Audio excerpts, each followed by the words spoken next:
Kutana na kesi mbalimbali zinazotokea katika dunia ya leo, zinazosisimua sana na kuchekesha, huku ukitazama namna hakimu mkuu anavyohukumu kwa haki zaidi ya majaji wote wa ulimwengu huu, yaani Chief Justice of Supreme Court of Heaven, Jesus Christ.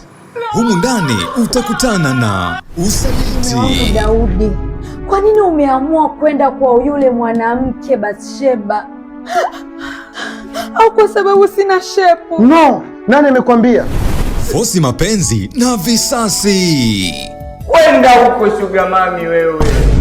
Nguvu ninazo, lakini siwezi fanya kosa hili. Nikosee Mungu wangu.